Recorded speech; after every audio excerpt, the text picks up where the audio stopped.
सर्वप्रथम मैं पुलवामा के जो हमारे शहीद हैं उनको श्रद्धांजलि अर्पित करता हूं और आप सभी का बहुत बहुत धन्यवाद व्यक्त करता हूं कि आप अपने इतने व्यस्त शेड्यूल से समय निकालकर आज हमारे बीच में आए। इसके लिए आपका हृदय की गहराई से बहुत बहुत हार्दिक धन्यवाद। साथियों, कहते हैं कि जब किसी व्यक्ति के भाग खुलते हैं तो उसे संतों का सानिध्य प्राप्त होता है।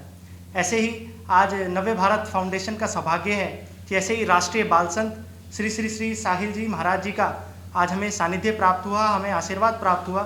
इसके लिए मैं महाराज जी का बहुत बहुत हृदय की गहराई से धन्यवाद व्यक्त करता हूँ। साथियों, पिछले वर्ष 15 फरवरी को 2023 को नव्य भारत फाउंडेशन की स्थापना हुई थी और आज हम अपने गौरवशाली इतिहास की 1 साल संपन्न करने जा रहे हैं।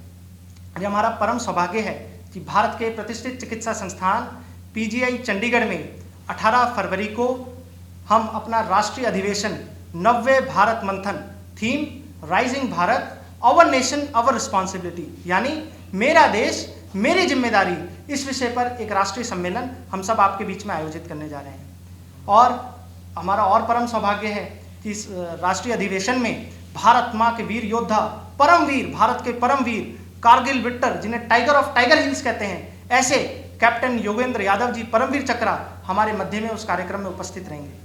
भारत के साइबर क्राइम एक्सपर्ट, जिनको पूरे देश में साइबर क्राइम का स्पेशलिस्ट माना जाता है, ऐसे उत्तराखंड पुलिस के पूर्व डीजीपी श्री अशोक कुमार जी उस कार्यक्रम में उपस्थित रहेंगे। ऐसे ही कई गणमान्य डॉक्टर वीरेंद्र गर्ग जी हो गए, OSD to union health minister, Shri Vineet Joshi ji हो गए, चेयरमैन जोशी फाउंडेशन, साध्वी तपेश्वरी भारती जी हो गई, दिव्य ज्योति जागृति संस्थान से, एडवोकेट राजकुमार मक्कड़ जी हो गए जो कि पूर्व दिव्यांग आयुक्त हैं हरियाणा सरकार के, उत्तराखंड के सुप्रसिद्ध लोक गायक श्री सौरभ मैठानी जी हो गए।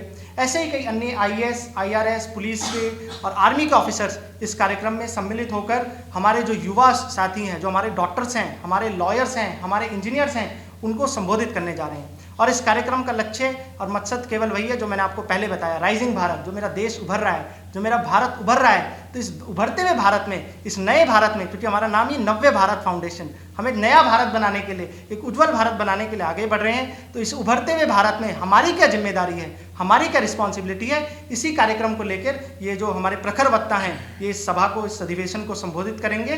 ज़्यादा ना कहते हुए अब मैं गुरुदेव श्री श्री साहिल जी महाराज जी से अनुरोध करूंगा कि वो आप सबको संबोधित करें। जय हिंद। और साहब ने बताया कि नव्य भारत फाउंडेशन की तरफ से एक नव्य भारत मंथन कार्यक्रम जो है नॉर्थ इंडिया में, आपको बताना चाहता हूँ आपके माध्यम से लोगों को भी कि नॉर्थ इंडिया में ऐसा कार्यक्रम पीजीआई चंडीगढ़ में पहली बार हो रहा है जो नव्य भारत फाउंडेशन की तरफ से किया जा रहा है, जिसमें बहुत बड़े बड़े बुद्धिजीवी गणमान्य व्यक्ति जो हैं, क्या वो आर्मी ऑफिसर हों, क्या वो पुलिस के अधिकारी हों, या फिर डॉक्टर्स हों, लॉयर्स हों, जुडिशरी से भी लोग वहाँ पर आएंगे। और ये जो मंथन है, इस मंथन में यह भी मंथन किया जाएगा कि हमें नए भारत के लिए और क्या करना है। सुना होगा सबने, आजकल सुर्खियों में भी चल रहा है राम राज्य, और राम राज्य की स्थापना के लिए और अग्रसर होकर हमें क्या करना चाहिए, उसकी चर्चा भी वहाँ पर की जाएगी। बाकी की जानकारी तो आपको वहाँ पहुँचकर ही मिलेगी। सब बता दिया तो वो आनंद वाला माहौल यहीं ख़त्म हो जाएगा। तो आप सभी का बहुत बहुत धन्यवाद।